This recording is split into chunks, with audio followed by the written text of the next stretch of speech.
கொடைக்கானலில் போதிய மழை இல்லாததால் வெள்ளைப்பூண்டு விளைச்சல் குறைந்துள்ளதாக விவசாயிகள் வேதனை தெரிவித்துள்ளனர். கொடைக்கானல் மலை கிராமங்களில் விவசாயம் மட்டுமே பிரதான தொழிலாக இருந்து வருகின்றனர். குறிப்பாக கொடைக்கானல் மலைப்பகுதிகளில் வெள்ளைப்பூண்டு, பீட்ரூட், நூக்கல், முள்ளங்கி, உருளைக்கிழங்கு, பீன்ஸ் போன்ற பயிர்கள் சாகுபடி செய்யப்பட்டு வருகின்றன. இந்நிலையில் கடந்த 3 மாதத்திற்கு முன்பு வெள்ளைப்பூண்டு மேல்மலை கிராமங்கள் முழுவதுமாக பயிரிடப்பட்டது. ஆனால் போதிய மழை இல்லாததால் போதிய விளைச்சல் இல்லை என விவசாயிகள் வேதனை தெரிவித்துள்ளனர். மேலும் கொடைக்கானல் மலைப்பகுதிகளில் நீர்த்தேக்கங்கள் உருவாக்கி தண்ணீர் சேமிப்பு கிடங்குகள் ஏற்படுத்தி கொடுக்க அரசு நடவடிக்கை எடுக்க வேண்டும் என பொதுமக்கள் கோரிக்கை விடுத்துள்ளனர். விவசாயம் பண்ணிட்டு இருக்கோம். முக்கியமா பாத்தீங்கன்னா வெள்ளைப்பூண்டு. இந்த வெள்ளைப்பூண்டு பாத்தீங்கன்னா குபிசார் பீரியடுங்கிற சர்டிஃபிகேட் நாங்கள் வாங்கியிருக்கிறோம். நம்ம கொடைக்கானல் மேல்மலையில பாத்தீங்கன்னா மருத்துவ உள்ள பூண்டு. அந்த வெள்ளைப்பூண்டு பாத்தீங்கன்னா போன வட்டம் மார்க்கெட்டு கொஞ்சம் அதிகமாக இருந்தது.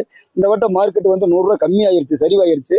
முறையான மழைகள் இல்லை, தண்ணி இல்லை, பூராம பூண்டு, உருளைக்கிழங்கு பூராமே காஞ்சி கிடக்கு மேல்மலையில. அதே மாதிரி பார்த்தீங்கன்னா உரம், மருந்து, இந்த வேலைப்பாடுகளை பார்த்தீங்கன்னா அதிகமாக ரேட்டு வர வர பார்த்தீங்கன்னா ரேட்டுகள் பூரா அதிகமாகிருச்சு. விவசாயிகள் வாழ்வதா இல்லை என்கிற ஒரு கேள்விக்குறி தான் இருக்குது. வாழ்வதா இல்லை வேலை வேண்டாமாங்கிற கேள்விக்குறி தான் இருக்குது. ரெண்டாவது பார்த்தீங்கன்னா விவசாயிகள் இந்த உலகத்தில் எல்லாம் சொல்லக்கூடிய விஷயம் பார்த்தீங்கன்னா முதுகெலும்புன்னு நம்ம சொல்கிறோம். ஆனால் அதுக்கான முறையை யாருமே செய்கிறது கிடையாது. அதனால தமிழக அரசு, தமிழக முதல்வரையும் இதனால் நான் வச்சுக்கிற என்னன்னா, நீங்கள் அடுத்த வர்ற பட்ஜெட்டில் விவசாயிகளுக்கு, விவசாயம் சார்ந்தவங்களுக்கு நீங்கள் அந்த பட்ஜெட்டில் ஒதுக்குங்க. பட்ஜெட்டை விவசாயிகளுக்கு முன்னுரிமை கொடுங்க, அறிவிங்க. விவசாயிகள் தற்கொலை பண்ணுறக்கூடிய சூழ்நிலை கூட இருக்குது.